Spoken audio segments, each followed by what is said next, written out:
a knife hidden in warm bread, and murder served on the side. Welcome to Faded Echoes. I am your host, Umbra. Tell me where you're listening from. Your words keep this mystery circle alive. I always love reading your comments. Let's begin. I'll start with a confession.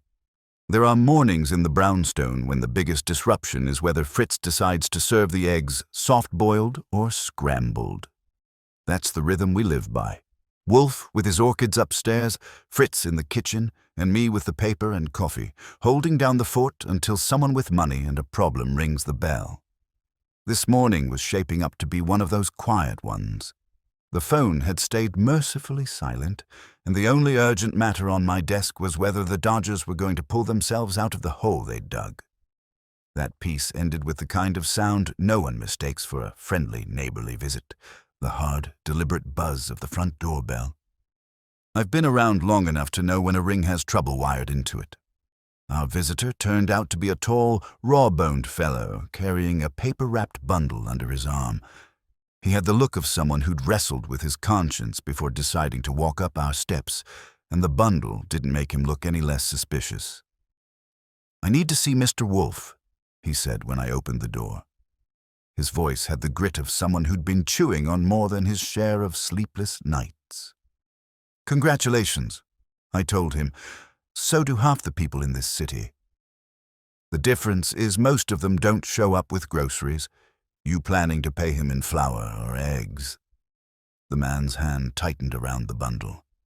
"It's bread. From my bakery." "Well, that explains it," I said, stepping aside. "Come on in before you attract the pigeons." Inside, I took his coat and steered him toward the office. Wolfe was in his chair, of course, the chair that had molded itself around him over the years like a throne. He glanced up once, caught sight of the bundle, and set his lips in a line that could have been carved with a chisel. Food arriving uninvited is not the way to earn points with Nero Wolfe. "This is Mr. Nero Wolfe," I said, doing the honors, "and I'm Archie Goodwin. You've got about 10 seconds before that bread ends up in Fritz's hands for quality inspection, so if there's a reason you carried it across town, now's the time." The man set the package gently on Wolfe's desk, as though it were a newborn instead of a loaf. He unwrapped it, revealing a round country loaf, golden crust cracked from the oven. Then he pulled a small knife from his coat pocket and slid it into the center. It came out not with crumbs, but with something metallic clinking against the blade. A thin, curved piece of steel glinted in the morning light. "Gentlemen," he said, his voice low. "That's what I found baked into the bread delivered to one of my regular customers. Yesterday, Wolfe, who hadn't so much as blinked through the presentation, finally spoke. His voice was dry and precise. 'You bring this to me instead of the police.' 'Why?' The man's Adam's apple bobbed. 'Because I believe it wasn't meant for the customer. It was meant for me, and if I go to the police, my business is ruined. Mr. Wolfe, someone is trying to destroy me.' I'll admit it, this was better than baseball standings. A bakery sabotage job wasn't our usual brand of trouble, but the way the guy said it, with a kind of quiet desperation, gave it weight. Wolfe leaned back, half closing his eyes. "Pfui, I dislike melodrama. Still, you have managed to disturb my morning. Explain yourself fully, if you please. Who are you? What is your bakery? And who, precisely, would benefit from your ruin?" And just like that, the hook was set. Wolfe wasn't going to show it yet, but I could tell. The bread loaf had landed on his desk like a gauntlet thrown, and he was already thinking 3 moves ahead. He told us his name like a man reports a wound. Nicholas Vardas. Everybody calls me Nick. Vardas and Sons, though there's no sons. Astoria. Wholesale and a little retail counter. His eyes flicked to the loaf like it might bite. "Yesterday morning, we sent a standing order of 8 country rounds to a client on West 54th Le Papillon. The chef phones me before lunch, furious, swearing. He says he nicked a blade with his knife before the bread ever reached the board. Says if a diner had caught it, I'd be done. He tells me to come look. I go. He shows me this same trick. Slides a knife in, pulls out steel. He tapped the curved shard with a guilty tenderness. A lame blade. The kind we use to score the loaves. Wolfe's lids drooped. Your own tool, repurposed. How original of your saboteur. His fingers made a small, fat comma in the air. You did not involve the police because the chef is on air 3 nights a week, Vardas said. He said he'd keep quiet if I prove this was an attack and fix it now.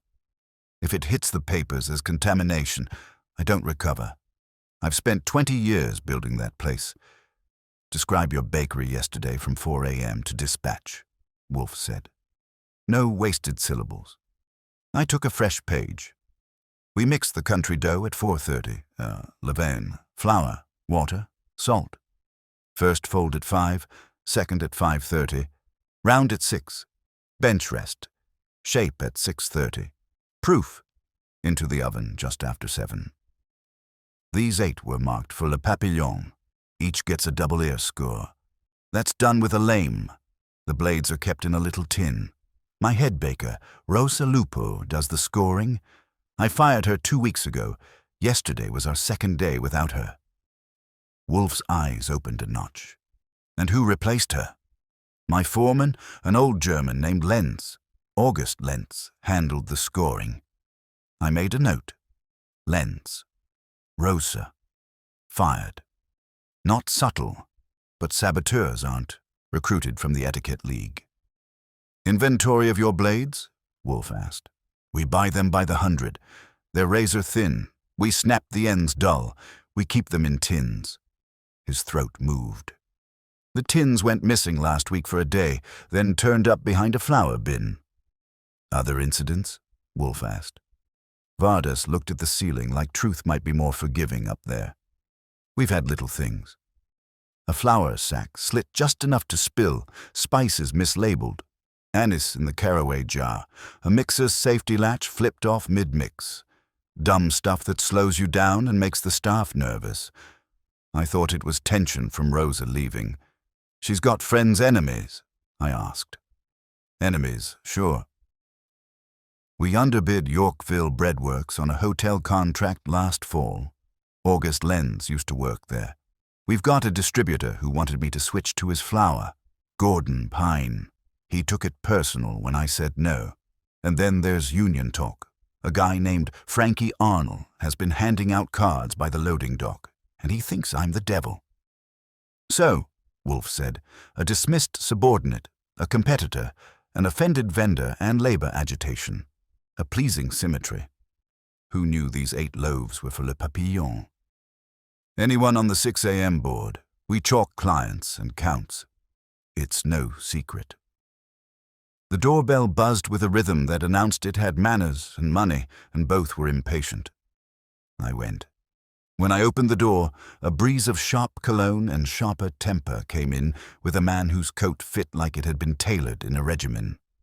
He carried a white bakery bag like evidence and introduced himself as if I should salute.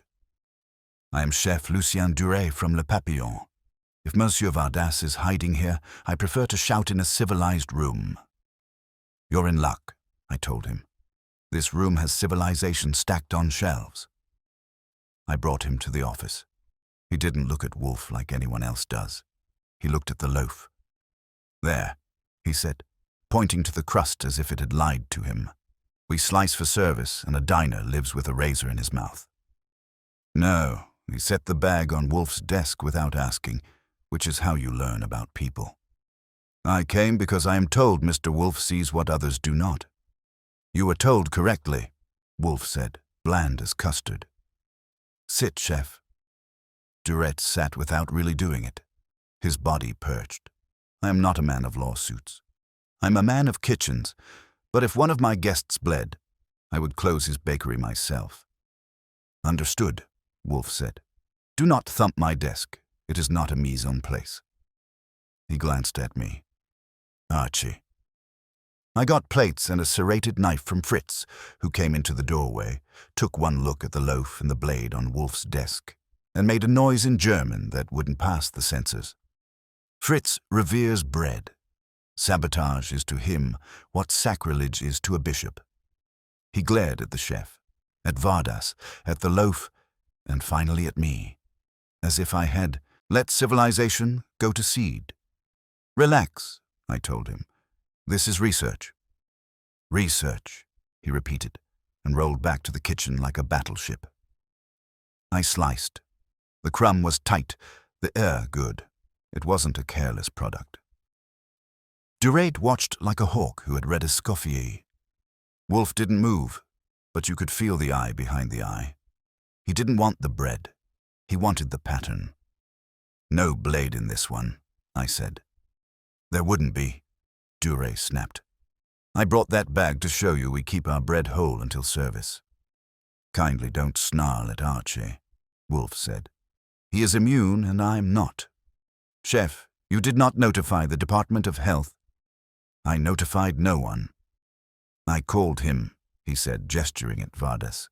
"And then I followed him when he fled to your house. If he tries to sell me martyrdom, I will garnish it with police."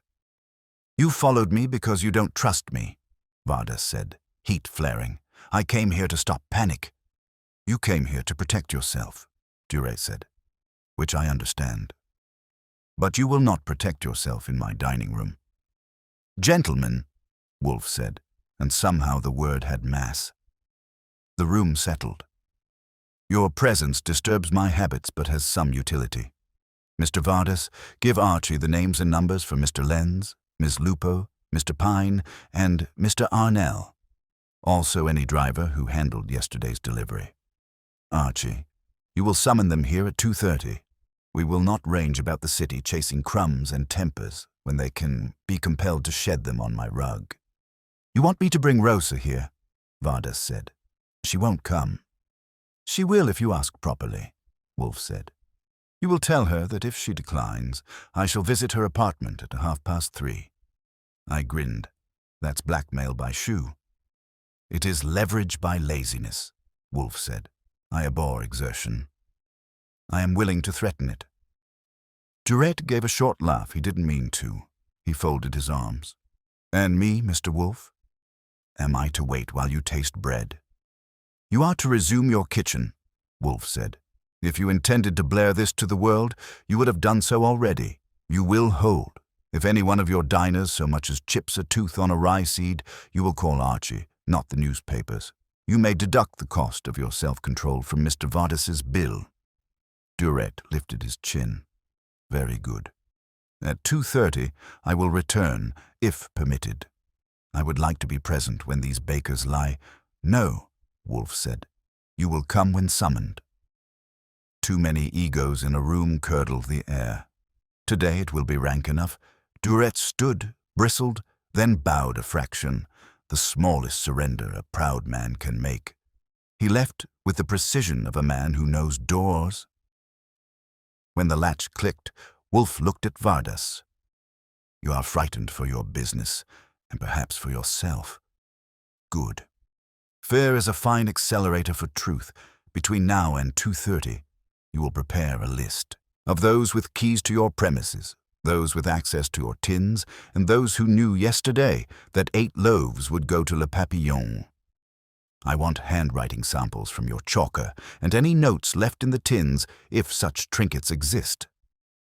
"There was a note," Vardas said, his voice dropping. "I didn't bring it because I didn't want to seem dramatic."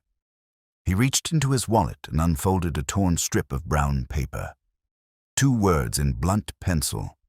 "Mind the ear." I passed it to Wolfe. He didn't touch it. He looked, and that was plenty. "Archie," he said. I took it to my desk blotter, breathed on the graphite, tilted it. The pressure was heavy at the downstrokes, a hand that jabbed when it meant to glide. "Bring them all," Wolfe said. "And Archie, tell Fritz to make do with brioche at lunch. I'm in no mood to honor a country loaf I started with the phone because it doesn't sweat as much as I do on the subway." Vardas gave me numbers out of a little black book that had flour smudged into the stitching. August Lentz answered on the 3rd ring with the kind of clipped hello you get from men who count seconds for a living. I told him who I was and where to be at 2:30. "At your house," he said, flattening the word into something impolite. At Mr. Wolfe's office on West 35th. You know the place by reputation, or you will. Bring anything you've used to score loaves since yesterday. Blades, tins, your memory. My memory is not portable, he said. But the tins, yes. Lovely. Put them in a bag like you're bringing cookies. A pause, then a sigh with consonants. I will come. I have nothing to hide. If I had $1 for every time I heard that, I told him and checked him off. Rosa Lupo tried to be a number. You could hear it in the silence when I gave my name, the kind of pause that measures the space between pride and curiosity. She said she didn't work for Vardas anymore and didn't have to take orders from his errand boys. This is a courtesy, not an order, I said. You bring your courtesy at 2:30, or at 3 Mr. Wolfe brings his shoes to your apartment on 37th and has a look around. He's heavy on the scales, Miss Lupo, and he tips them. She breathed out a laugh that had burrs. He can be as heavy as he wants. I'll be there. I have something to say. Make it printable. We're civilized people. I bake for a living, she said. Civilization was my idea first, and hung up. Gordon Pine took the prize for most congenial stonewall. He was in meetings and out of pocket until I wrapped the facts in Department of Health and tied the string with your name in a kitchen. That got him off speakerphone and onto sincerity in 5 seconds. He assured me he was as shocked as anyone and that we should work as partners to ensure quality for the dining public. Bring your last 3 invoices for Vardas and Sons, your samples, your spec sheet, and your tender heart, I said. 2:30. I'll be delighted, he said, and I believed the delighted part the same way I believe street magicians with empty hats. Frankie Arnell answered with music behind him and the smile in his voice that union men grow to tell the difference between a friend and a cop. I told him I wasn't either. Then you're expensive, he said. What's the ask? Show up at 2:30 and tell Mr. Wolfe everything you've been telling bakers at the loading dock. Names can be initials. I want to hear whether you've got a campaign or a crusade. Same thing, different hats, he said. I'll come. I like kitchens that don't chew up hands. The driver from yesterday was Mateo Alvarez, 23, cheerful on the phone and suddenly less so when I told him to bring his route sheet and his log. He hadn't seen anything, hadn't touched anything, and had delivered bread to Le Papillon like every other Thursday. This was Wednesday, I said. He made a sound. Yes, he said, and I heard it land. Wednesday. I'll come. Wolfe listened to all that with his eyes at half-mast, the way he watches when he's feeding on patterns instead of protein. Fritz sent in lunch. Brioche, a delicate chicken salad with tarragon that almost soothed his wounded faith, and a cucumber soup that cooled the edges of tempers that hadn't arrived yet. Wolfe ate with attention, which doesn't mean fast. When he was done, he dabbed his lips, leaned back, and gave me orders like place settings. You will admit them one by one. Seat them in the front room on the yellow chair if they arrive early, but not together. No mingling. I will see Lenz first, then Ms. Lupo, proximate actors before peripheral. Mr. Pine after them, Mr. Arnell next, and the driver last. Mr. Vardas may sit on the sofa and learn patience. And if Chef Duret reappears with a carving fork, you will tell him he is a late course. I checked the hall and window. There was a sedan idling across the street and a man reading a paper in it. That happens all the time in New York. It just happens more when we're busy. I mentioned it. Wolfe said, "Fui," and picked up the pencil note again with his eyes, not his fingers. Mind the ear, he murmured. A baker's joke with a double edge. A person who knows the vocabulary wrote it, or a person who listens, or a person who asked Google, I said. Wolfe twitched a finger. Do not propose omniscient machines to explain human malice. They will never be as efficient. 2:15 turned the brownstone into a sieve. The doorbell proved. New York knows how to be punctual when there's a chance to lie to a famous man. I took them in order of the buzz. Lenz arrived exactly on time with a stiff paper bag by his side and a face that had made peace with rules. He was 60 if he was a day, hair like cold ash, hands that had known heat. The lines at the corners of his eyes were from steam and suspicion. He removed his hat with the care of a man who hates leaving fingerprints on furniture and sat where I pointed, eyes traveling the molding as if it might be crooked. Rosa came 3 minutes later, walking like a verdict. She was mid-30s, compact, a dark hair pinned back in a way that told you how she measured time, by oven windows and heartbeat. The look she gave me wasn't hostility so much as a preface to it. She sat and crossed her legs, and the air in the room bent to make room for her opinion. Gordon Pine made noise from the sidewalk before he made it up the steps. He was the kind who sells you a sack of flour and a story about why it's a better friend than your last sack of flour. Outer borough, smooth. Good suit, good teeth, a portfolio under his arm, and an apology in the pocket in case of weather. He clocked the house in a glance, smiled at his reflection in the hall mirror, and took a seat with his ankle on his knee as if he owned it. Frankie Arnold came with a windbreaker that had seen a picket line and a grin that didn't take prisoners. He shook my hand to test my politics and got mine back at the same temperature he gave it. He smelled faintly of cigarette smoke and talk. Mateo Alvarez sneaked in on the heels of Frankie like a younger brother following a fight. He had cap in hand and a forehead lined ahead of schedule, the expression of a kid who works with his back and keeps his mouth shut until somebody else's mistake makes him a suspect. He parked on the edge of a chair and studied his route sheet like it might start correcting itself if he stared hard enough. And then there was our host, Mr. Vardas, who'd gone home in his head and come back in a suit that had lost an argument with a hanger.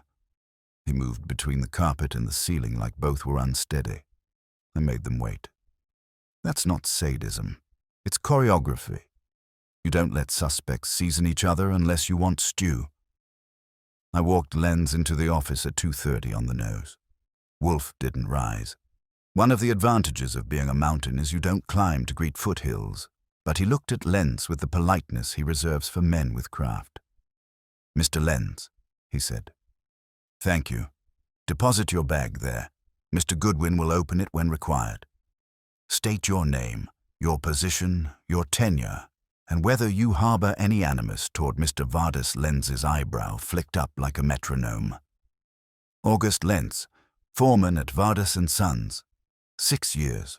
I harbor no animus, I harbor order. My last bakery lacked it, the last bakery being Yorkville Bread Works," Wolfe said. "Yes. Why did you leave?" "They changed flour and lied about it," he said. "Also they timed proof by politics." Wolfe inclined his head a millimeter. "And yesterday, you scored 8 loaves for Le Papillon with blades you brought me." "With blades from the tins," Lenz said, and looked, sideways, not at me, not at Wolfe, but at the pencil note on the desk. His jaw worked once, twice, like he'd bitten a seed that fought back. "Do you recognize that hand?" Wolfe asked, soft. "No," Lenz said, "but I recognize the words. I taught Rosa to mind the ear. She minded it too much. I filed that and walked him out to the yellow chair without giving him a chance to meet Rosa's eyes. I brought Rosa in on the turn. She didn't sit until Wolfe told her to, and then she sat like she was proving she could stand it. "You were dismissed 2 weeks ago," Wolfe said. "Why?" "Because men who don't bake bread think schedules are wishes," she said. "Also because I told Mr. Vardas that if he kept pushing volume, he'd crack the crumb. And because you," Wolfe nudged the note with his gaze, "write notes?" Her lip did something quick. "Not that one. You know the phrase." "Everybody who bakes knows it," she said, "unless they're a tourist." "Were you at the bakery yesterday?" Wolfe asked. "No," she said. "I was a block away." "To do what?" "To see if they missed me," she said. "They did." "And did you go in?" "I did not trespass," she said, and met his eyes like 2 hot stones meeting in a bucket of water. I took her out and brought in Gordon Pine with his folder and his smile, and the clock ticked toward the point in the afternoon where the air in the office goes a degree denser and people start shedding their lies the way bread sheds steam. Wolfe didn't hurry. He lets truth proof. Pine didn't wait to be asked for credentials. He set his leather folder on Wolfe's desk like a magician laying down a deck and flipped it open with a flourish. There were spec sheets for flowers with protein percentages highlighted, invoices dated and signed, and a glossy brochure that looked like it had been designed to sell real estate rather than grain. He started talking before Wolfe's eyes had landed on the first page. Gordon Pine, Mid-Atlantic Flower Distributors. Our white is 70% extraction, consistent as sunrise. And I told Mr. Vardas he was risking his reputation staying with inferior stock. I regret to say he didn't appreciate advice when it was offered. You regret nothing, Wolfe said, except the loss of a customer. Pine tilted his head, smile uncracked. Competition is healthy. But contamination, sabotage, that is not healthy. It makes us all look bad. You speak of health while trafficking in innuendo, Wolfe murmured. Archie, note the invoices. The dates line with the missing tins. I scanned. One invoice marked 3 weeks ago, another 2. Around the same time Vardas said tins wandered off. I wrote it down. Pine watched like he wanted me to add adjectives in his favor. I sell flour, not razors, he said. You want my alibi for yesterday? I was in Philadelphia, sealing a contract. Hotel Penn, they'll vouch. You may offer it later if it matters, Wolfe said. He flicked his eyes like a broom. You may wait in the front room. Pine rose, smoothed his tie, and left the smile behind like a calling card. Frankie Arnell came in next, easy shoulders, hands in pockets. He sat without waiting to be told, leaning back like the chair was a friend. You want to know if I'm trying to wreck a bakery so the men sign union cards faster, he said. The answer's no. I want better shifts, safer mixes, and over time that doesn't vanish. Knives in bread don't win hearts. Sabotage, Wolfe said, is a tactic with pedigree. The word itself descends from wooden shoes thrown into machines. Yeah, I've heard that story, Frankie said. But you throw a shoe, not a razor. I'm not suicidal. What did you do yesterday morning? Wolfe asked. Met with 2 line cooks from Midtown who hate their boss worse than Vardas. Had eggs, signed cards. 10 witnesses. You knew of Rosa Lupo's dismissal? Sure. Half the bakers in Queens knew. She's good. Too good to stay unemployed. Somebody'll hire her. Would she sabotage her former employer? Frankie smiled a half-inch. She wouldn't waste steel. If she wanted him to suffer, she'd do it with yeast. Wolfe's lids flickered in distaste at the joke. You will stay accessible. Archie will need to verify your eggs. Fine, Frankie said, and left like a man who didn't mind being half suspected. Last came Mateo Alvarez, the driver, cap in hand. He sat on the edge of the chair as though it might scold him if he got too comfortable. I just drive, he said before Wolfe even asked. Pick up, drop off. I don't slice bread, I don't pack bread, I don't score bread. Nevertheless, Wolfe said, a driver has access. At what hour did you load the Le Papillon order? A little after 7:30.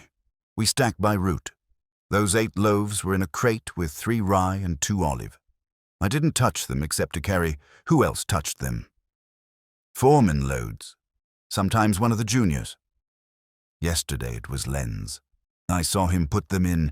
You saw him place them intact? Mateo hesitated. Yeah. Whole. Nothing sticking out. En route, did you stop? Wolfe asked. Only once. Light was red.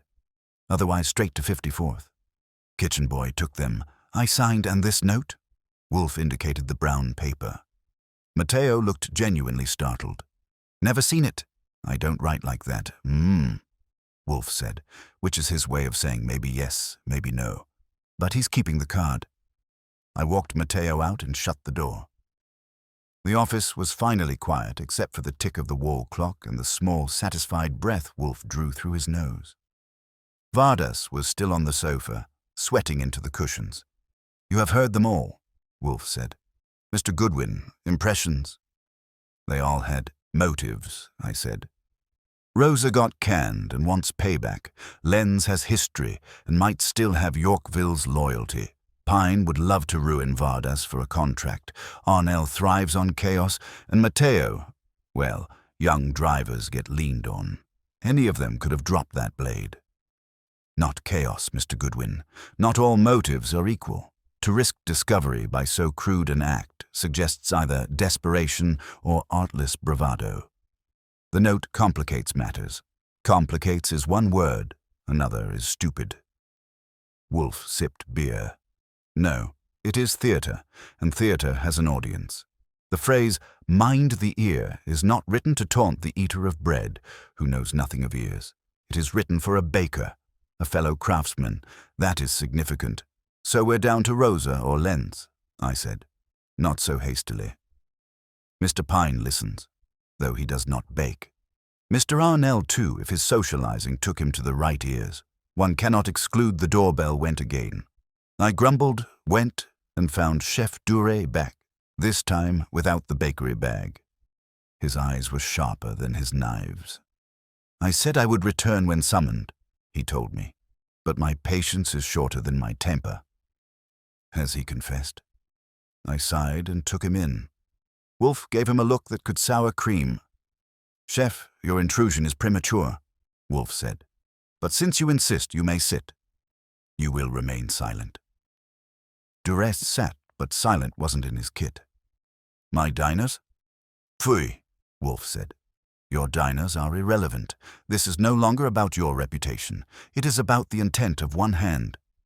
He leaned back, heavy and still. "Mr. Goodwin, you will retrieve Mr. Panzer. I require discreet inquiries. Mr. Pine's alibi, Miss Lupo's movements, Mr. Arnell's companions, Mr. Alvarez's route. Mr. Lenz requires no legwork. He has already said more than he wished." I nodded. That meant Saul would be tailing flour men and union men while I juggled bakers and chefs. Business as usual. "Meanwhile," Wolfe said, his eyes dropping shut, "I will consider. A blade in a loaf is not to kill. It is to brand. A message burned in wheat. I will decide for whom it was baked, and the room, filled with the smell of crust and threat, went still enough to hear the clock mark our next move." Saul answered on the second ring with a kind of neutral hello that works whether you're calling to borrow a lawnmower or a life. I gave him the condensed loaf. Blade in bread, note on Wolfe's desk. 5 people who could have baked a message into wheat and sent it to a chef with a TV habit. He didn't say, "Interesting."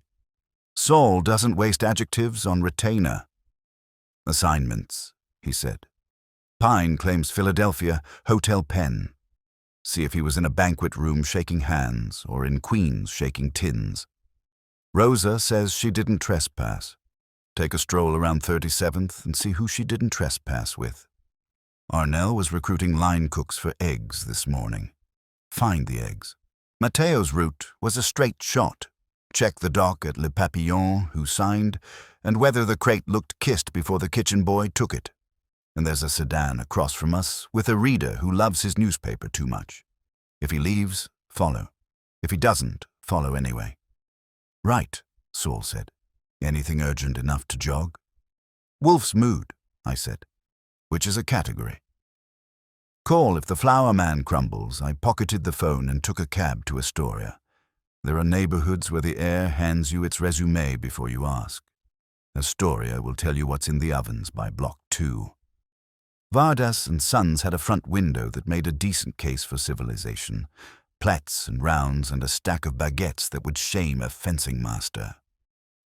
A bell on the door did a polite ping.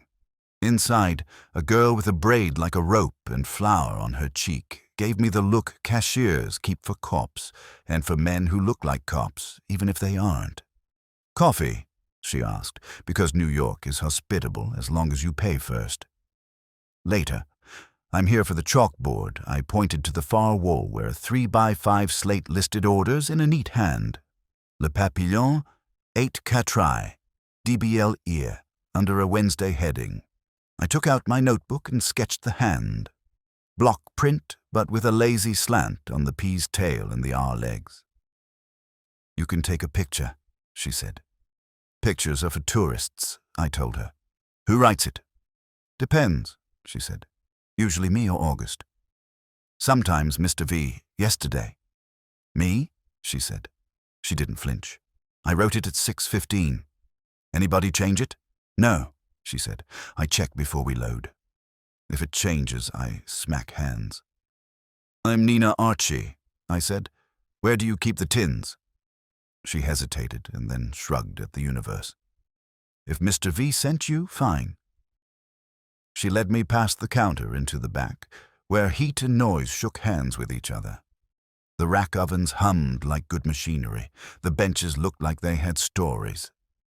By the window, on a shelf above a tray of cooling country rounds, sat 2 little tins, unglamorous as belly buttons. One was labeled LAME in tape that had seen better days. I lifted the lid with a knuckle. Inside, the paper sleeves showed like a fan. One sleeve was empty and folded. Who folded this? I asked. August, she said. He doesn't like loose steel. Who moved your anise? I asked, because there was a jar labeled Caraway that smelled like licorice. Her eyebrows went up. We had a day. Somebody with jokes, she said. Mr. V almost swallowed the grinder. Will you fix it? We fixed it, she said, and wrote the label big enough to read from Queens Boulevard. The loading dock gave me the other half of the bakery's diary. There were scuffs where crates had been dragged, a Union flyer, damp from yesterday's rain, tucked under a pallet, and somebody had chalked, Frankie was here on the sill, and then erased it with a sleeve. A young guy in a cap, Mateo's type, was breaking down boxes. Alvarez? I asked. He shook his head. I'm Julio. Mateo's en route. He squinted at me. You the guy who made the list? Different list, I said. Tell Mateo to remember who signed. I poked my head into the office long enough to see a stapled stack of Pine's glossy brochures in the trash and a neat row of Gordon's invoices in a file. They were paid on time and filed by a soul who believes in straight lines. I checked my watch. I had enough minutes to risk a coffee. I didn't get it.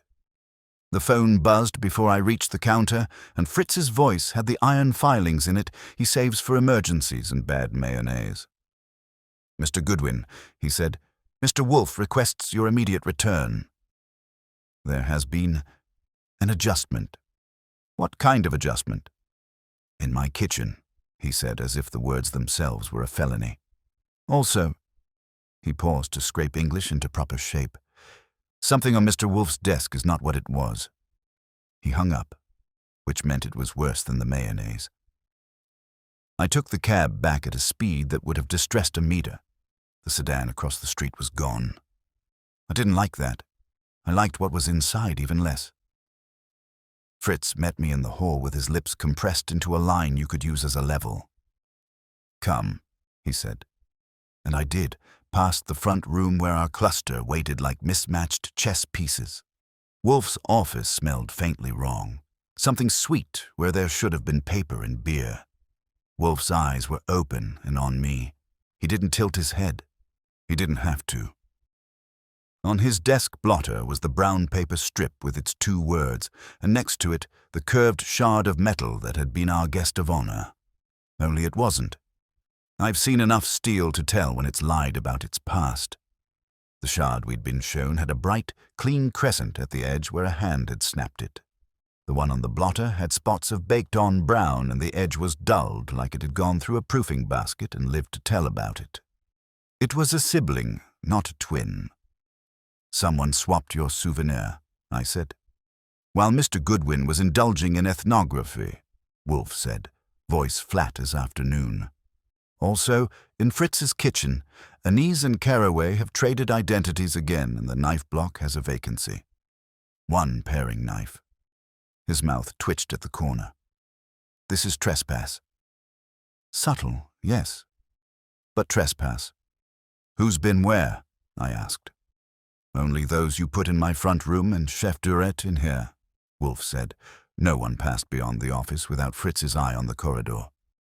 I left to fetch water, Durette said from the doorway. He had the decency to look offended before he remembered he was supposed to look outraged. Are you accusing me of rifling your desk like a street thief? I'm noting, Wolfe said, that my desk, unlike your kitchen, keeps no open door. I crossed the room in 2 steps, bent, and put my nose near the shard.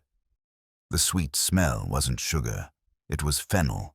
It hugged the dull steel like a memory. I checked the note. The graphite had a new blur along the downstroke of the D, a thumb's worth of oil, just enough to smear without erasing. Whoever touched it had gloves for kitchens, not for paper. Somebody wanted us to doubt the original shard, I said, or to doubt our noses. They wanted to tell me I'm reachable, Wolfe said, and that was the line that shifted the temperature. There are liberties you can take in the brownstone if you want to see what a volcano looks like right before it works for a living. The doorbell? He asked. 2 people asked for the toilet, Fritz said, and I said no. One man, he didn't look at anyone in the doorway when he said it, asked for a glass of water. I told him to wait. He did not wait entirely, Duret's jaw set. I stepped into your kitchen and took a glass. I did not steal your knives. You took my glass, Fritz said, which in his hierarchy sits only 1 rung below stealing his soul. And you moved my spice rack. Duret spread his hands. I did not. You did not, Wolfe said. Need to. The arrangement was already accomplished when Fritz entered the kitchen. The glass is a garnish. All right, I said. We lock the front. We frisk pockets. No, Wolfe said, firm enough to nail wood. I won't convert my house into a precinct. They have already told me what I need. Mr. Goodwin, bring in Mr. Lenz again. Alone I fetched Lenz. He came without a look, left or right, but the left corner of his mouth jumped when he passed Rosa, and she gave him a smile with teeth. Inside, Wolfe didn't change keys. Mr. Lenz, how many lames do you carry when you leave the bakery? None, he said, offended by the thought. Blades belong in tins. And yet, Wolfe said, here is a blade that does not belong where it is. He indicated the impostor. It differs from the first. Mr. Goodwin observed it. Lenz looked, bent closer, and that muscle in his jaw worked again. This is old. The first was clean. Who would know which was which? A baker, Lenz said. He didn't look at me. He didn't look at Rosa. He looked at the note and then took his eyes and put them back in his head by force. I did not touch your table. You taught Rosa to mind the ear, Wolfe said. Who taught you? Lenz's face softened 1 degree, the way a hard loaf does when you set it near steam. A man named Tryphon. He cut his thumb to the bone once scoring too fast. He said, mind the ear, mind the hand. He had no patience for sloppiness. Tryphon what? Petrovich, Lenz said, and the name landed like a coin on marble. He died 2 years ago, Yorkville. Wolfe said. Bring me. Mr. Pine, I swapped them like cartridges. Pine came in with his smile refurbished and his folder under his arm. Mr. Pine, Wolfe said, if you wished to ruin a baker, would you do it with a story or with steel? With truth, Pine said smoothly, if truth cooperated. And if it didn't? I don't do steel, Pine said, but I do hear things. People talk. They complain about chaos. They miss a woman who kept a shop straight. He let that hang like a banner with a name on it. Wolfe looked at him for 3 beats and then at me.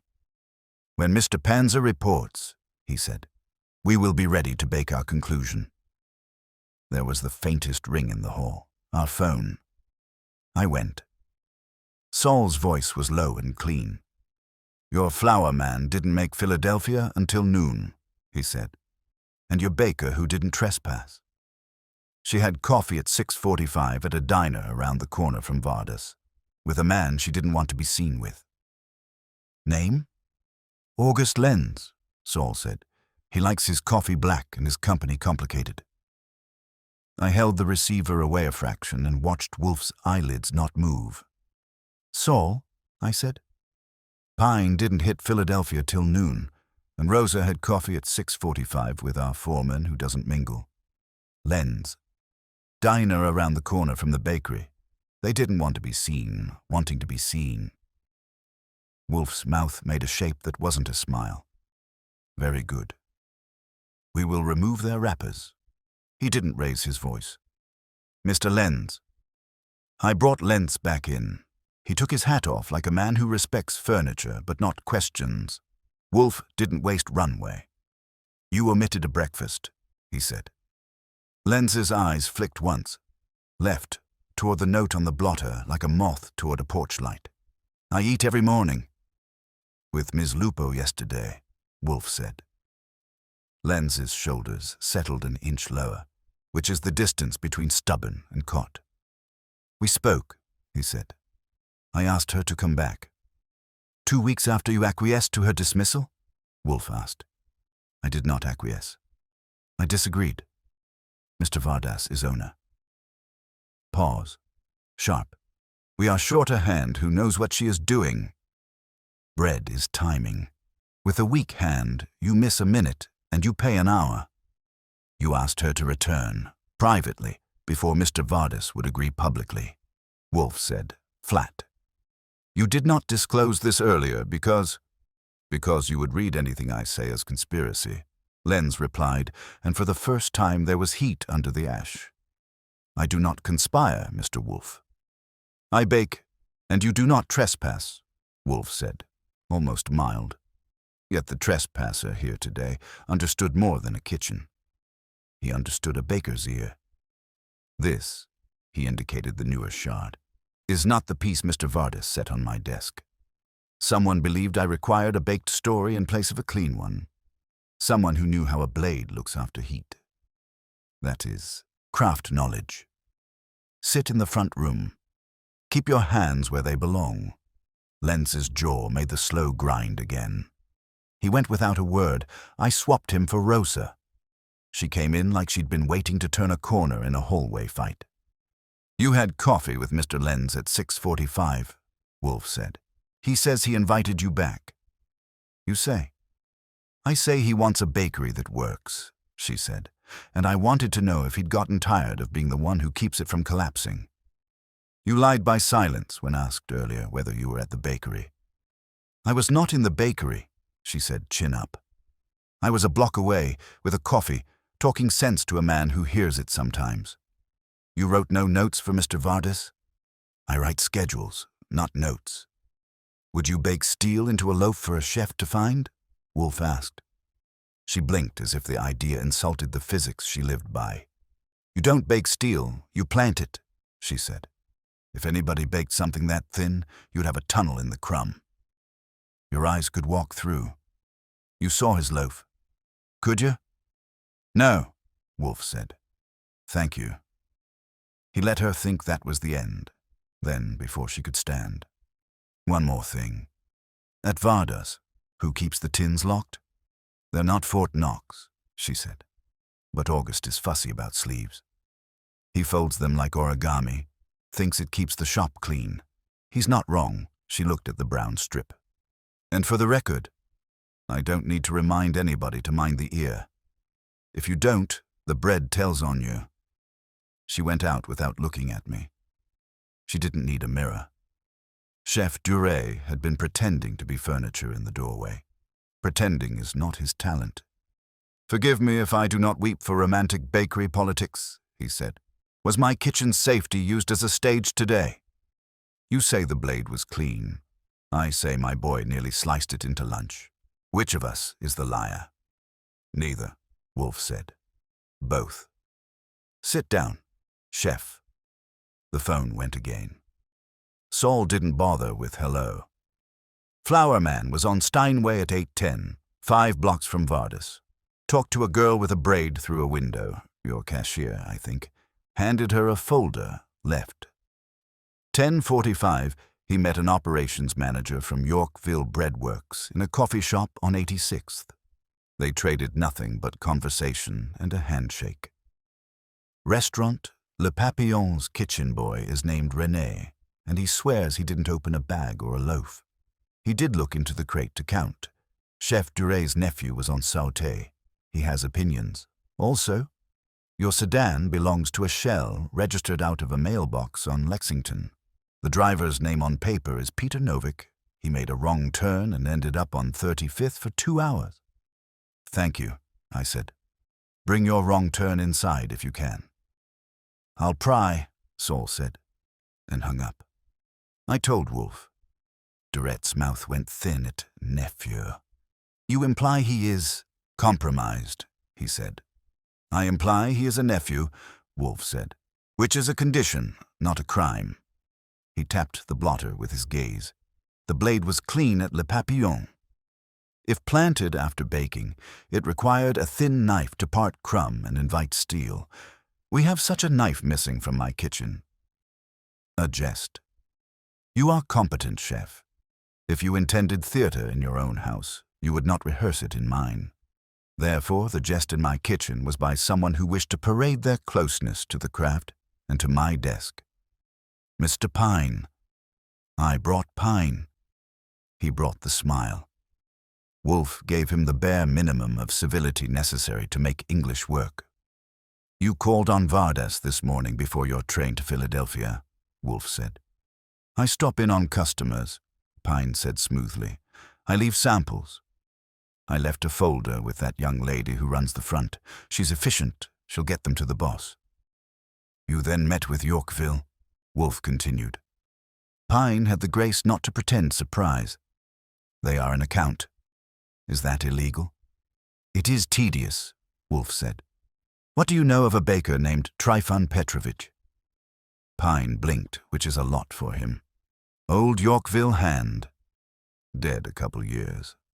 Why? Because Mr. Lenz learned to mind the ear from him. Because Yorkville lost a hotel contract to Vardas last fall. Because there is a sedan registered to no one worth naming watching my house today from a neighborhood where Yorkville's distributors like to idle. Because when one cannot win by protein percentage, one tries narrative. Wolfe's eyes were 2 buttons in a heavy coat. You say you sell flour, not razors. Be comforted.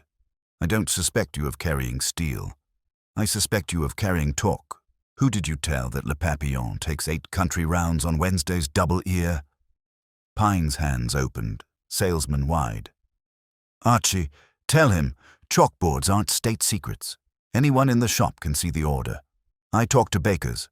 I don't whisper to knives out, Wolfe said, suddenly bored. Do not leave the building. I ferried him and fetched Frankie. Wolfe looked at the union man as if he were a spice jar that needed the correct label. Mr. Arnell, your flyers. Did you leave one on Vardas's dock yesterday? Wolfe asked. Frankie's grin nosed up. Guilty. With or without chalking your name on the sill first? I asked. He shrugged. Somebody else chalks my name all over this city. I erase when I can. You dislike sabotage, Wolfe said. I dislike anything that makes men scared to touch their work, Frankie said. They get hurt that way. That will do, Wolfe said, and sent him out. Mateo was last again, and looked smaller for having been alone with his route sheet for an hour. I put the paper in front of him and tapped the red light he'd mentioned. You didn't stop, I said.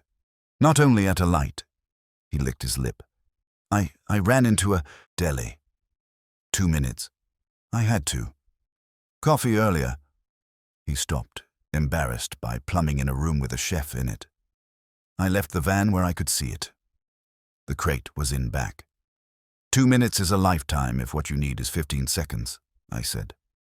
I locked the van, he said, offended. Locks do not secure crates, Mr. Alvarez, Wolfe said, weary of human faith in mechanisms. Who serves that corner? Gold's Deli, Mateo said. Which sells? Wolfe mused. Seeded rye with fennel. Mr. Goodwin. Make a note I made too. Wolfe leaned back and let silence do a minute's work. He does that when he wants his words to land on soil that's ready. The blade we were first shown was a virgin, he said at last. It was planted after baking, almost certainly at the kitchen or in the van. The blade now on my desk is a veteran. Baked, dulled, perfumed. That was introduced here today by someone who wanted me to think first of ovens and not of hands. It was a rebuke as much as a sign. A rebuke to whom? Duret asked, unable to keep his seat from protesting. To sloppiness, Wolfe said, and to a certain man's conscience. He opened his eyes fully, which in our house is like rolling a cannon out of a shed. This will end this evening. Mr. Goodwin, have them all back at 8, and tell Mr. Panzer to bring me the man from the sedan and any truth that drives him. We will stop pretending the message was for diners. It was for a baker. For which one? I asked. For the one who signed the loaf, Wolfe said, and shut his eyes again, already among the geometry of it. At 8, the brownstone fills the way a good oven does.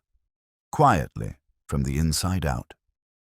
You don't notice the heat until your collar decides you brought the wrong shirt. Fritz had laid down conditions in the kitchen that eliminated visiting, sampling, or breathing with your mouth open. The missing paring knife had been replaced from a drawer I didn't know existed, and the spice rack wore labels big enough to warn pilots. In the office, Wolfe had shifted his chair a deliberate inch, which meant he was ready to push someone else by a foot. They came back as instructed, some earlier than Pride would have liked. Len's first, punctual as guilt. Rosa 5 minutes after, carrying her calm like a tray. Pine in a suit that forgave nothing. Frankie with the steady grin and the windbreaker. Mateo less boy and more driver. Root sheet folded into a shape that looked like it had been punished. Chef Duret, last of the principals, still radiating the culinary version of martyrdom. Behind them, Saul slid in from the hall with a man who had the kind of face you only see through windshields. Flat, patient, and allergic to names. Mr. Novick, Saul said, and nudged him forward. He reads newspapers for a living. Today, he read ours. Novick glanced around as if looking for a fire exit he could smuggle into his pocket. Wolfe didn't ask him to sit. He had him stand where the light took his features and strip them for parts. I dislike extraneous bodies, Wolfe said. But since yours attached itself to my curb, we will make a use of it. Be still. He drifted his eyes over the flock and then shut them, which in our lexicon is not surrender. It's aim. When he opened them again, he said, You will all oblige me by writing 3 words on a strip of brown paper. Mr. Goodwin will supply the paper. You will use the same pencil. The words will be, Mind the ear. Do not flourish. Do not pout. Return the strip to Archie, and do not handle anyone else's. I passed strips like a man dealing at a small, unfriendly table. Lenz held the pencil like he expected to measure with it. His letters were upright soldiers, heavy on the downs. Rosa's were neat and quick and somehow more opinion than letter. Pine made advertising copy out of it. Frankie turned in block print that could have stuck to a poster. Mateo pressed too hard for the first 2 words and lightened up for the last, as if ear embarrassed him. Duret wrote like a chef writes on tape when he has been interrupted. Legible, but irritated. Novick wrote last and glanced at me to see if he should have made a joke. I did not encourage the career change. Wolfe didn't look yet. He let the strips sit as if they were rising. He had something else to prove. Mr. Alvarez, he said, the deli you visited. Gold's. Do they bake on premises? Mateo nodded, unhappy to be useful. Bagels and rye. The rye smells like fennel, I said. Yes. And the van? Wolfe asked. Did you lock it? Yes. And your rear door? Also yes. Pfui, Wolfe said, and we all felt better for the profanity. Locks are declarations, not talismans. Mr. Novick, who hired you to sit in a car and admire my facade? Novik's chin canted. Lady called me from a card. I don't ask for full names. I sit, I call if a guy goes somewhere. I collect. That's the work Saul, quiet at the wall, added. His card rack sits in a Yorkville storefront. The lady answers to office. The office answers to a man named Miskin, operations manager, Yorkville Breadworks. Same man Pine met at 10:45. Pine started to object and remembered it was impolite to interrupt opera. He waited for his aria. Wolfe didn't give him one. He motioned me over without moving a shoulder. I handed him the strips in a clean stack with corners aligned. He looked, one by one, holding them by edges. Rosa's first, then Lenz's. Pine's, Frankie's, Mateo's, Duré's, Novik's. He put two aside. He didn't say which. Mr. Duré, he said, send for your kitchen boy, René. Have him bring the crate ledger he signed and the knife he uses to open sacks. My boy's in service, Durette said, smooth as folded butter. I will not. You will, Wolfe said. Or you can host a press conference in my parlor. Archie. I was already at the phone. René, as it happens, lives 6 blocks away and needs no prompting when Chef's voice carries through the receiver. While we waited, Wolfe stirred the bowl again. Mr. Pine, he said, you relayed to Yorkville something you read on a chalkboard in Astoria. They used it to instruct Mr. Novik where to sit and what to watch. Who, specifically, did you tell? Pine's smile fluttered once, a bird considering migration. I talked to many accounts. I might have mentioned, casually, that Le Papillon takes 8 rounds on Wednesdays. And that those rounds are double-eared, Wolfe said, almost lazy. Pine spread his hands. It's public. Their board faces the street.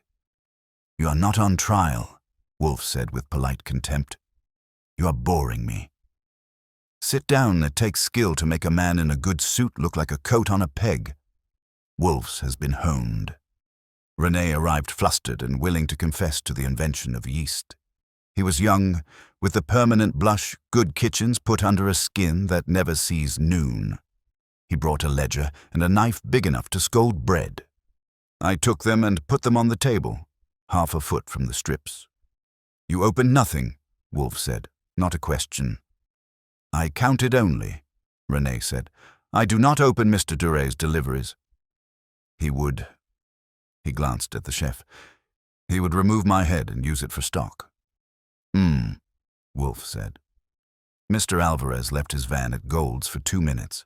2 minutes is intolerably long for an honest man and sufficiently long for a dishonest one who has done it before. Mr. Novik. Novik's eyes went to a neutral color. I don't break into vans. That's not on your card, Wolfe finished. Another card, then. Another set of hands. Someone with a key. He let that hang. Keys breed like rabbits around loading docks. Rosa, I said, watching Lenz's jaw twitch. Who has keys? August, Vardas. Me, before. Mateo has one for the dock. Nina opens the front. Nina, Pine said, too quick, which was either fondness or practice. The braid. Rosa didn't look at him. She's 18. She can write straight and count change. Wolfe made a small sound that in another man would be a shrug. Mr. Lenz, when you fold sleeves, he said, do you discard the dulled ends? I keep them, Lenz said, faintly indignant. We use them to scrape proofing baskets. You don't throw steel, and when you keep them, Wolfe continued, you keep them where? In the second tin, Lenz said, and then stopped because he had said too much to someone who counts words like coins. It is labeled, he added stiffly. Of course, Wolfe said, and moved on before the admission could grow claws. The blade on my desk today, the veteran, smelled of fennel. Vardas's rye is caraway. The anise in Fritz's kitchen was a prank again. But fennel, it came from a place that bakes fennel into rye. Gold's, or Yorkville. They indulge the spice to flatter palates that believe novelty is quality. Durette bristled by habit. Then he remembered it wasn't about him and let his bristle sit in his lap. Wolfe touched one of the set-aside strips with a forefinger. The note we received was written with downward pressure on the stems, a hand that jabs when it should glide. Mr. Goodwin noticed it. "Two of you write so, the foreman who runs a shop by force and the driver who bears loads with his muscles. One of you writes with trained restraint, the other writes with fear of making a mark at all. The strip from my desk has traces of flour rubbed into the fibers. Your pencil gave nothing like it." He looked left, and the room tried not to. "Mr. Alvarez, where did you get your brown paper?" Mateo swallowed. From the counter. We wrap loaves in it." "And what do you wrap at Gold's?" Wolfe asked Novick, which was unfair and therefore useful. "Sandwiches," Novick said, lost. "They got white paper." "Branded exactly," Wolfe said. "So this paper came from a bakery." "Not the deli. It came from the same hands that handle sleeves and fold them like origami. It came from Discipline Lens's hands, on his knees, curled once like remembering the heat of an oven door." Saul's phone purred in his pocket. He glanced. One eyebrow said, "Go on." Wolfe did. His voice tapered to a point. "There are 3 scenes," he said. "Scene 1, a private quarrel. No, not quarrel. An invitation between 2 bakers before dawn, concerning return and pride. Scene 2, a van left for 2 minutes within sight of a man paid to call his office if a driver's bladder proves mortal. Scene 3, my office, where a veteran blade appears to chastise me and to whisper that only ovens matter. I decline to be chastised. Ovens matter less than hands. The hand that signed the loaf was the hand that scored it, and the message was addressed to him. Mind the ear, said a ghost from Yorkville. The ghost had a driver and an errand boy and a salesman who likes to share gossip over coffee. But the ghost needed a key.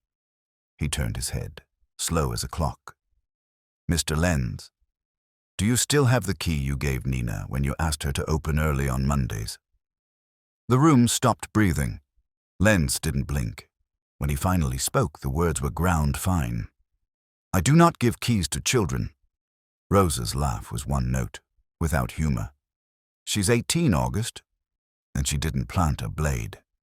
She didn't, Wolfe agreed, and for the first time you could hear where he would land. But someone used her key, and he used it badly. Mr. Panzer, bring in Mr. Miskin, if you please. We will finish the recipe. Saul stepped to the hall door and opened it like a magician showing an empty hat. A compact man in a cheap jacket came in, trying to look like a patron in the wrong restaurant. Novick's eyes did their first honest thing and dropped. Yorkville's operations, Saul said. He prefers night work. Of course, Wolfe murmured. Bread and mischief both rise best in the dark. He laid a finger on the clean shard, the Virgin. This is not a murder. It is a sermon, and I have heard enough of it. Mr. Goodwin, lock the front. We will not have any more substitutions.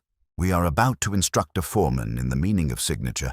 I swung the bolt on the front door with the kind of finality that always makes visitors nervous. They could hear it click and knew they weren't going to step out until Wolfe said so. The air thickened, and it wasn't just Fritz's disapproval wafting from the kitchen. Miskin, Yorkville's man, had planted himself by the wall like he expected to vanish into the wood grain. Novick avoided his eyes, which meant they were tied tighter than a bakery knot. Lens's jaw kept making that steady grind, the way a man chews when he doesn't trust his tongue. Rosa folded her arms like she'd been waiting years to watch someone else's reckoning. Pine shifted in his chair but kept his smile on like a salesman at a wake. Frankie leaned back, steady grin dimmed but not gone. Mateo sat small, staring at the table as if his route sheet might climb up and defend him. Wolfe let the silence proof. He took a long pull of beer Fritz had smuggled in, set the glass down with precision, and finally opened his eyes fully. We have indulged enough pretense. Let us conclude. He lifted the clean shard of steel, the one that had first arrived wrapped in bread. He turned it between thumb and finger as if it were nothing but a kitchen curiosity, then let it drop with a tick on the blotter. This was placed after the loaf was baked. Its surface was unscarred, its edge bright. No baker bakes such a piece by accident. It was introduced deliberately, likely between the oven and Le Papillon's counter. 2 opportunities, the bakery's dock or the driver's van. Mr. Alvarez admits to leaving the van. Mr. Novick admits to watching the street, and Yorkville admits, by proxy, that they sought to brand Mr. Vardas a careless poisoner. Miskin opened his mouth, then shut it when Wolfe raised a finger. Do not. Your denials are derivative. Mr. Pine supplied the gossip, Yorkville supplied the motive, and Mr. Novick supplied the eyes. But it was not Yorkville's hand that wrote this. He tapped the brown strip with its crude graphite scrawl. It was a hand that presses down too hard, jabs where it should glide. The same habit Mr. Goodwin noted. A hand trained by ovens, not by pens. The stack of sample writing sat by his elbow. He sifted them like playing cards and laid one out. Lenses, heavy downstrokes, square shoulders. He laid another. Mateo's, awkward, pressing, then weak. He slid them both forward. These 2 echo the note. But only one shows the flour rubbed into the fibers. A man who keeps dulled blades to scrape proofing baskets, who folds sleeves like origami, whose discipline leaves residue where he touches. His eyes went to Lenz, and the room followed. You, Wolfe said softly, were the author of the sermon. Lenz's face worked. He didn't leap to denial. His hands flexed once, twice, as if reaching for a loaf not there. I did not plant steel, he said at last, voice rough as crust. No, Wolfe said. You signed it. That was enough. The clean shard was supplied by Yorkville's emissary, Miskin, or one of his errand boys. They needed a vessel. You provided complicity. You wished Rosa restored, your craft respected, your employer chastened. You allowed an outsider to enter by a key you once entrusted to Nina. You allowed him to meddle, thinking it a jest or a warning. You thought no diner would bleed, only a rival pride. But you wrote the words. That act alone brands you. Rosa exhaled, sharp and bitter. You fool, August. He turned his head, not to her, but to Wolfe. If I wanted to ruin Vardas, I would not use another man's trick. I wanted the bakery to stand, not fall. I wanted him, a nod toward Vardas, slumping on the sofa, to see that without order, without Rosa, without discipline, he invites ruin. So yes, I wrote it, but I did not put steel where a mouth could find it. Which is why, Wolfe said, we distinguish motive from method. The method was Yorkville's. Their shard, their car, their man. But their message required a baker's signature to have savor. They enlisted you, Mr. Lenz, through pride and through Rosa's absence. And you bent, Miskin bristled at the wall. This is nonsense. No one can prove. Pfui, Wolfe said. Mr. Panzer has already proved it. You spoke with Pine at 10:45. You hired Novick with Yorkville money. You instructed him to watch this house, thinking you might learn what Wolfe would see. You sought to embroider your sabotage with theater, but your performance faltered when you substituted the veteran shard in my office. That error betrayed you, Saul, casual at the wall, nodded once. They left a trail wide enough to drive a van through. Wolfe's gaze returned to Lenz. The question is not whether you are guilty of sabotage. You are not. You are guilty of vanity, of lending your craft's idiom to men who soil it. You will suffer your conscience, which is punishment enough. But the law, he gestured lazily toward Miskin and Novick, concerns itself with trespass, contamination, and fraud. They will be delivered Duret, who had held himself like a compressed spring, finally exhaled. Then my kitchen, my diners. We'll eat without razors, Wolfe said. If you refrain from advertising this melodrama until the police have finished. your reputation will recover. If you do not, you will suffer twice. Once from their sabotage, once from your vanity. Choose the chef, bowed his head stiffly. For once, silence suited him. Wolfe leaned back, his body sinking into its chair like dough settling into a pan. Mr. Goodwin, call Inspector Kramer. Tell him he may have 2 trespassers, a scheme, and enough paper to line a file. He may shout later if it pleases him. I went to the phone, relayed the essentials, and heard Kramer's snort carry half a bar. When I returned, Wolfe hadn't moved. Lenz had his hands clasped now, heavy, resigned. Rosa sat straighter, though she wasn't smiling. Pine looked relieved to still be at liberty, though his career had taken a bruise. Frankie had the faint grin back, like he'd always suspected capitalism was its own saboteur. Matteo just looked lighter, as if his van might not accuse him anymore. Miskin muttered once, low, about lawyers. Novik stayed mute. Saul stood by the door like the quiet fact he always is. When Fritz finally brought in a tray, beer for Wolfe, coffee for me, and nothing for the guests, it marked the end. Wolfe lifted his glass. Bread, he said, is civilization. To corrupt it is not merely to risk a tooth, but to mock labor, patience, and craft. I have no tolerance for such jesters. He drank, set the glass down, and shut his eyes. I looked at the room, at the faces caught between shame and relief, and figured the law would sort them into categories before dawn. Me, I just wanted my coffee hot and a game score unspoiled. That's balance in the brownstone. Civilization restored, trouble sorted, dinner served. And Wolfe, without opening his eyes, supplied the epilogue. There is no sharper blade than vanity, Archie. Even steel dulls before it. Kramer arrived with his hat already annoyed at me.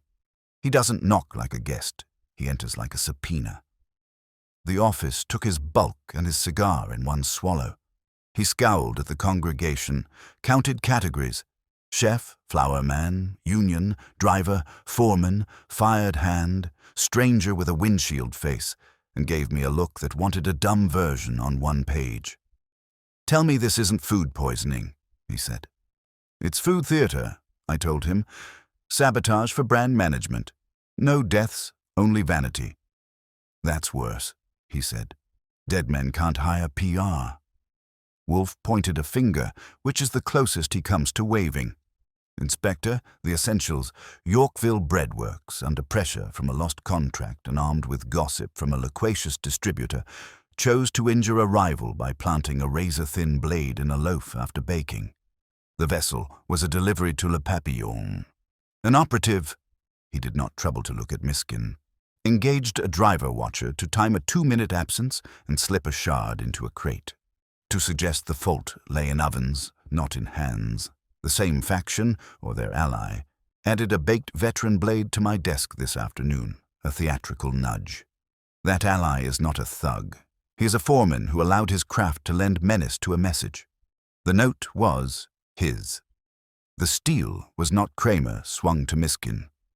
Name? Miskin, Saul supplied. Operations at Yorkville.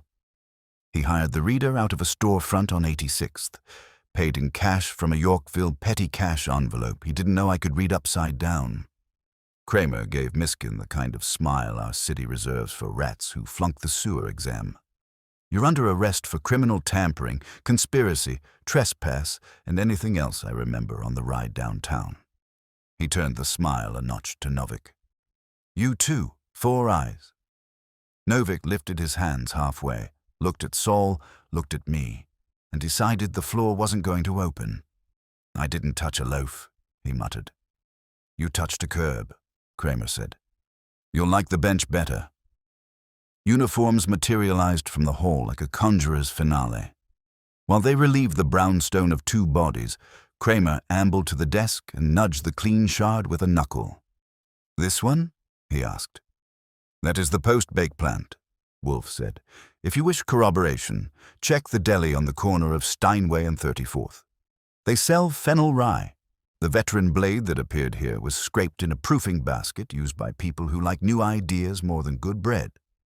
Kramer grunted in a dialect I don't speak but recognize.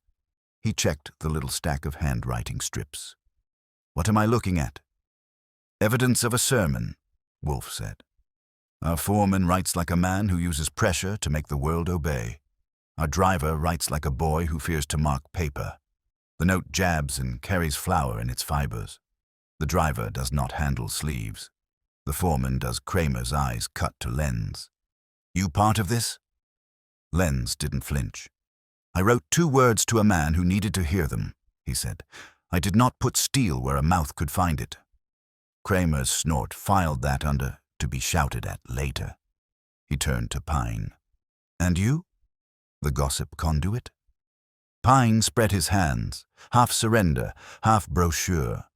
I sell flour, Inspector. You sell trouble because it travels farther, Kramer said. Don't leave town. Pine looked like the phrase had been invented for other men. He kept his mouth shut, which was finally wise.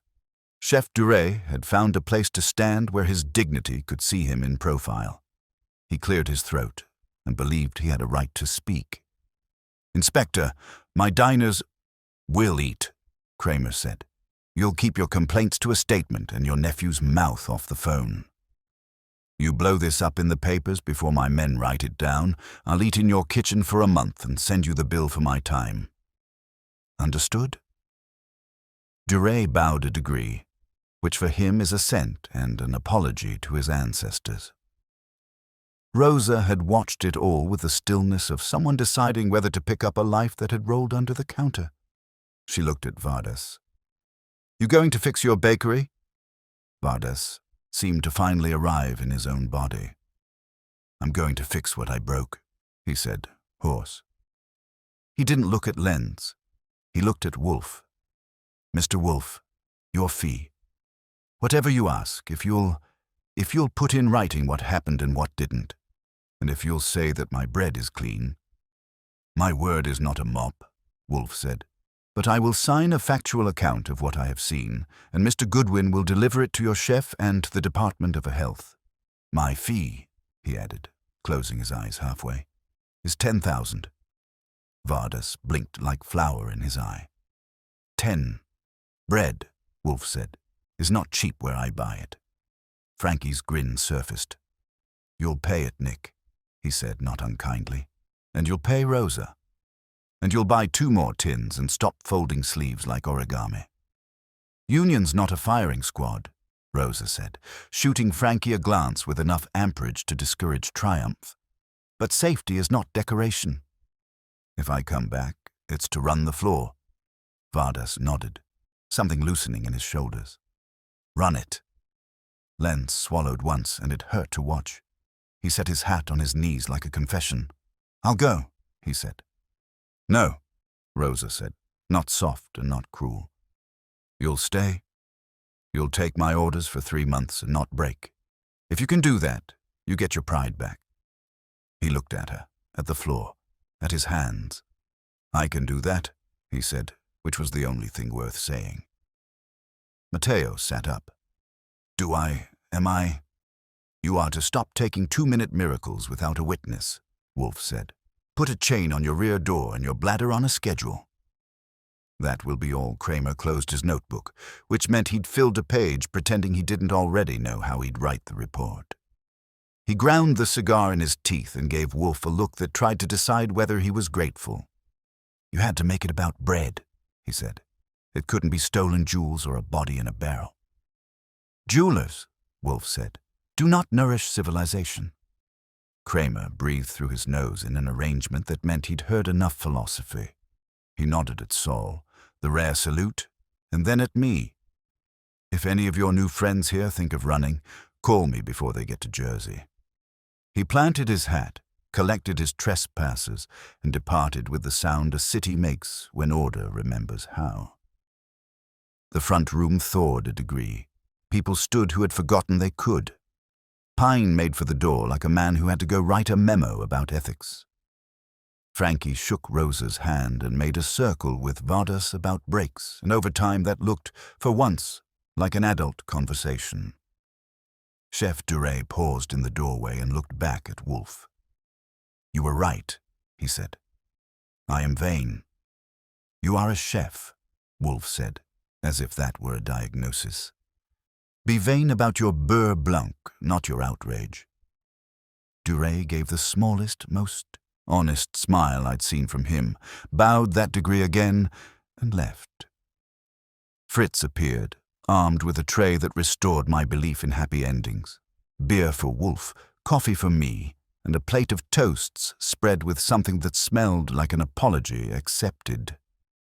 "No more guests," he said, hopeful and stern. "No more guests," I promised. We saw them out, Rosa last, with a nod to Fritz that said the kitchen would be hers to inspect someday soon. Lenz a step behind, older and a hair lighter. Matteo clutching his route sheet and his reprieve. Pine consulting a watch. Frankie whistling under his breath. Vardas looking at his hands like they might learn to count differently. When the door was shut and bolted and the house did that thing where its silence returns like a cat to a lap, I went back to the office. Wolfe had his eyes closed and the beer half gone. I took my coffee and the chair that knows my name.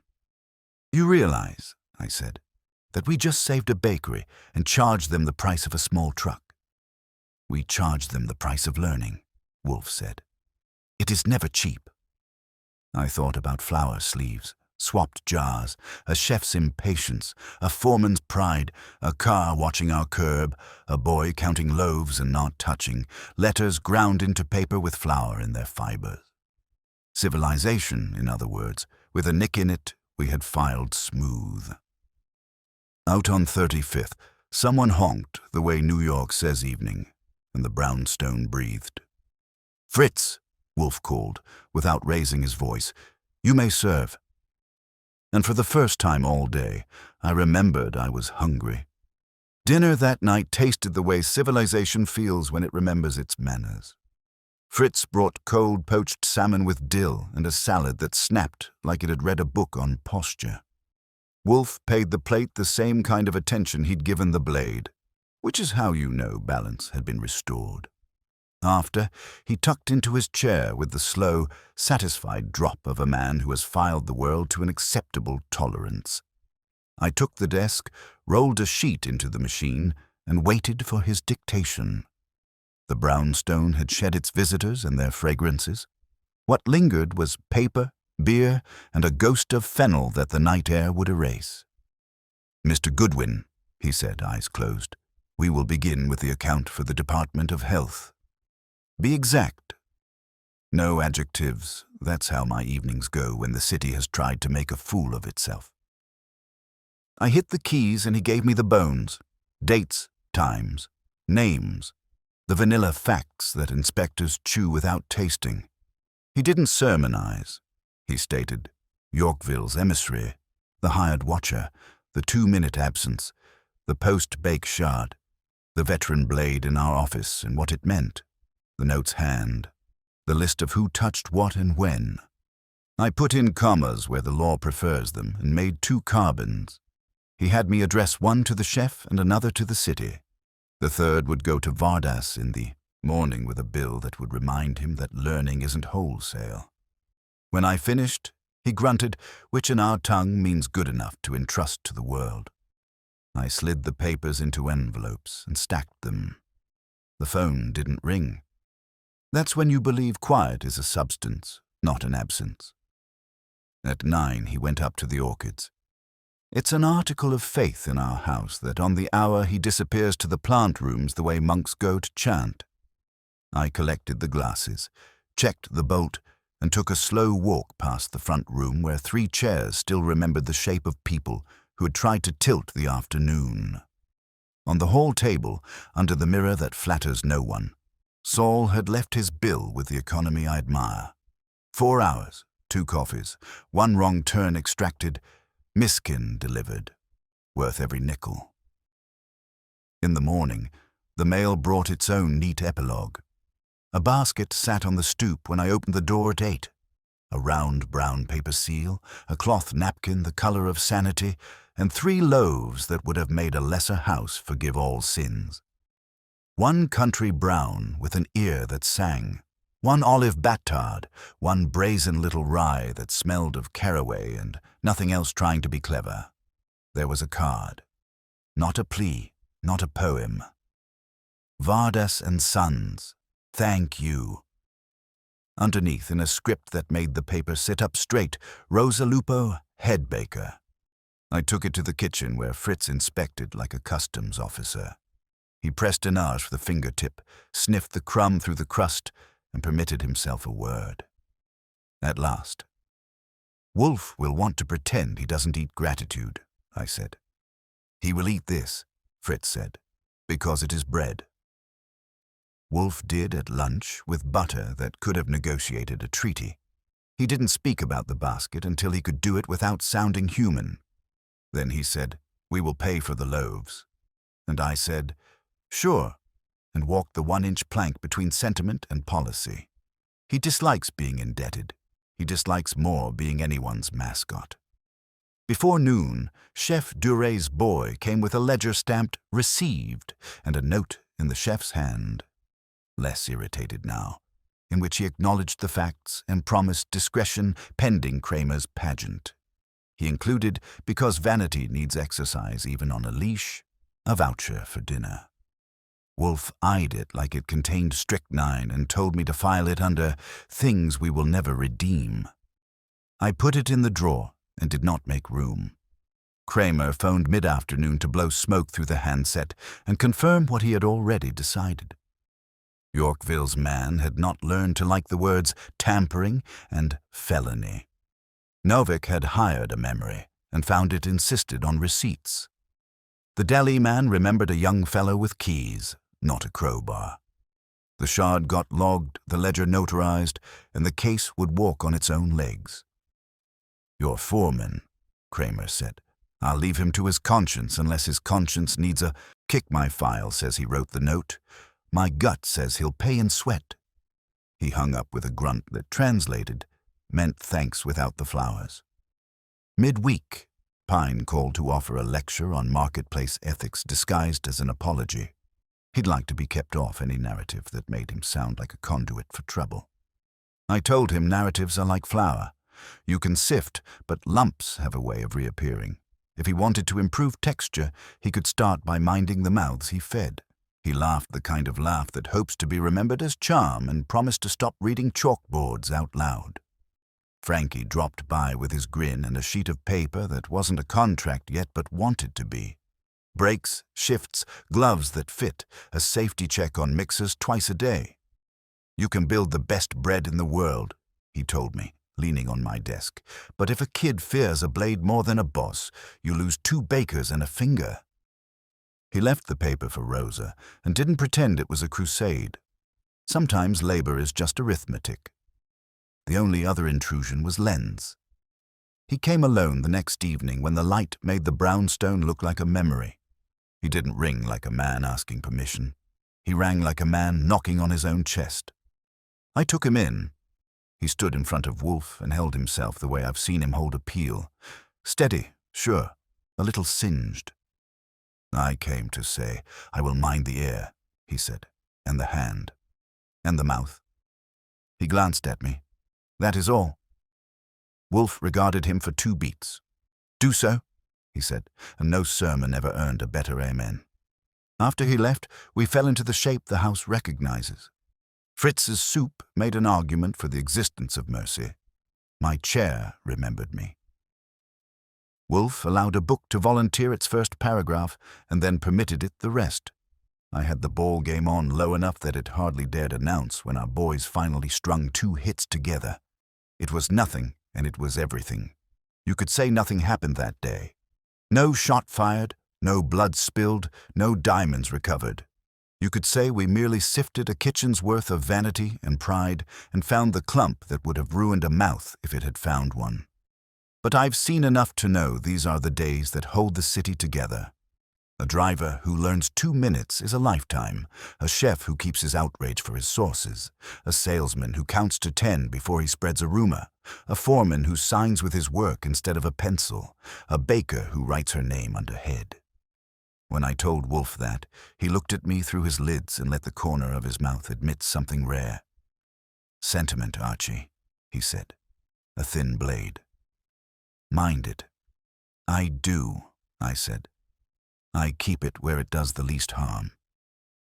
He shut his eyes, set the book aside, and lifted his glass. "Bread," he said, to the room and to the world beyond it, "is the daily proof that appetite must be governed.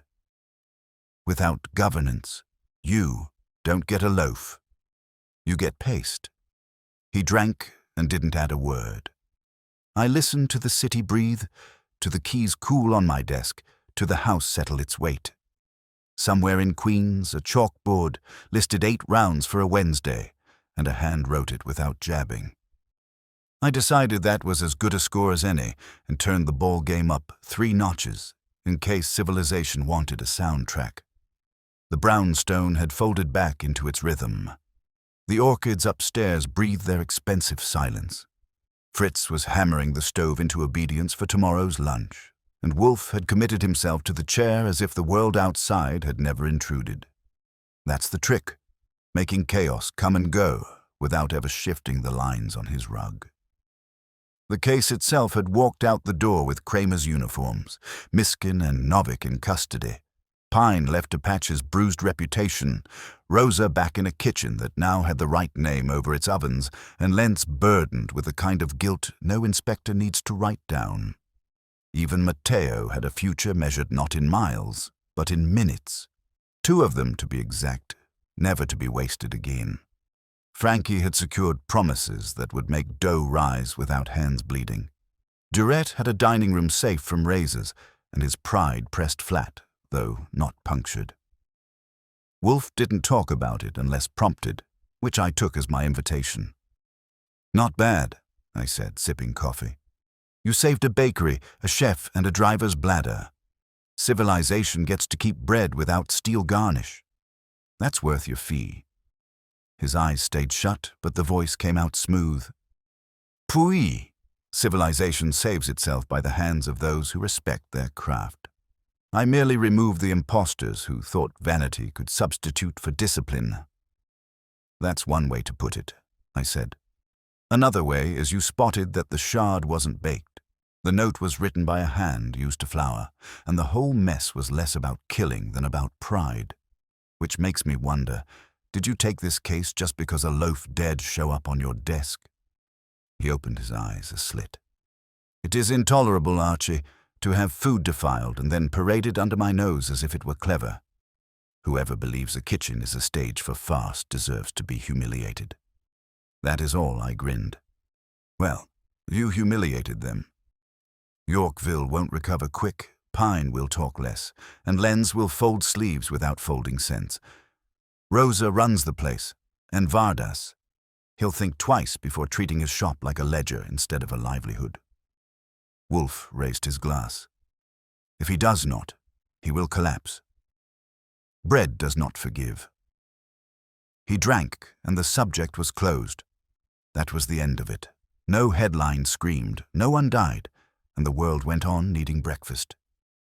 But it mattered, because a loaf had hidden a blade, and behind that blade were people, greedy, vain, careless, proud, and Wolfe had made them show their faces.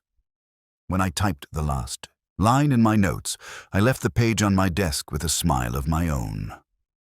Not because it was perfect, but because the brownstone was quiet again, dinner was on its way, and civilization, at least on 35th Street, was intact. And Wolfe, without opening his eyes, gave the last word. "Appetite is innocent.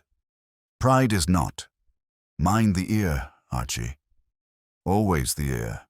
Always the ear, always the ear, always the ear, always the ear, always the ear, always the ear, always the ear, always the ear, always the ear,